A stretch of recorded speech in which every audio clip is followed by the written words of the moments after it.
ناظرین، آج کی ہماری ویڈیو کا ٹاپک ہے پرانے والی آئی ایس آئی اور نئے والی آئی ایس آئی۔ آج سے کئی سو سال پہلے صلیبی جنگوں کے دوران ایک ایسی خفیہ فورس وجود میں آئی جس کے مجاہدین صلاح الدین ایوبی رحمہ اللہ اور علی بن سفیان رحمہ اللہ کی قیادت میں اپنے وطن سے میلوں دور اسلام کے لشکر کی آنکھ بنے رہے۔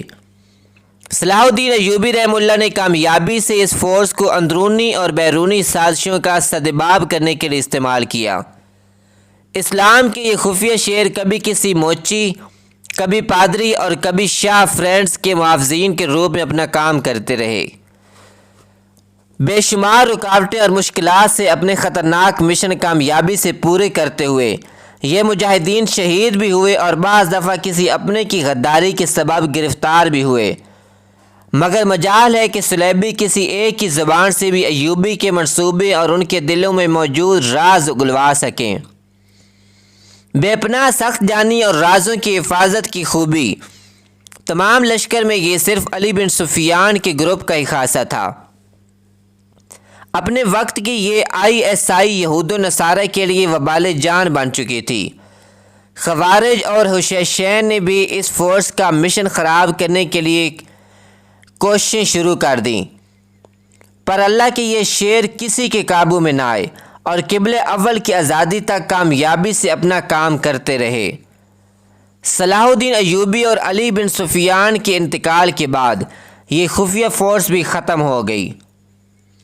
موجودہ دور میں اس فورس کا دوبارہ جنم ہوا، جس کے کام کرنے کا انداز وہی تھا جو کئی سو سال پہلے علی بن سفیان کے ساتھیوں کا تھا۔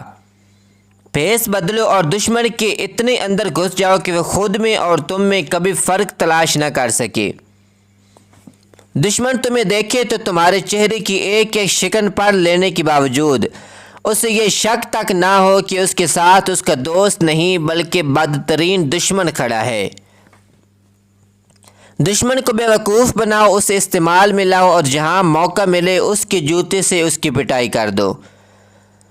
علی بن سفیان کے بے چہرہ و بے شناخت نوجوانوں کا لشکر ختم نہیں ہوا، وہ ایک دفعہ پھر جاگ اٹھا تھا۔ اسی لشکر کو اللہ رب العزت نے کمیونزم کا پہاڑ توڑنے کی صلاحیت دی اور افغانستان کے کوہساروں میں سرخ پہاڑ کو آئی ایس آئی نے ٹکڑے ٹکڑے کر دیا۔ پھر 9/11 کے ڈرامے کے بعد امریکہ کو افغانستان میں پھنسا دیا۔ امریکہ جو اپنے منصوبے بنا کر آیا تھا اس کے سب منصوبے خاک کر دیے اور انکل ٹام کے افغانستان کے کوہساروں میں چیخیں نکلوا دیں۔ عالم اسلام کے ان عظیم دماغوں نے ایسی بساط بچھا کر دشمن کو منہ توڑ جواب دیا کہ دنیا کی ٹاپ رینکڈ ایجنسیوں کا گٹھ جوڑ بھی اسی دنیا کی سب سے خطرناک ایجنسی کا نام دینے پر مجبور ہو گیا۔ موساد، CIA، MI6 اور را جیسی بڑی ایجنسیوں اور افغانستان، ایران جیسی چھوٹی ایجنسیوں کو اللہ کے ان شیروں نے کئی بار شکست فاش سے دوچار کیا۔ علی بن سفیان کی یہ روحانی فرزند بے شمار جنگوں اور دباؤ سہنے کے بعد اس قابل ہو چکے ہیں کہ جب تک 2-4 ایجنسیاں اکٹھی میدان میں نہ ہوں تو انہیں مزہ ہی نہیں آتا۔ الحمدللہ، اللہ تعالیٰ سے دعا ہے اللہ تعالیٰ اپنے ان گمنام شیروں کی حفاظت فرمائے اور اپنوں کی غداریوں اور دشمنیوں سے بچائے۔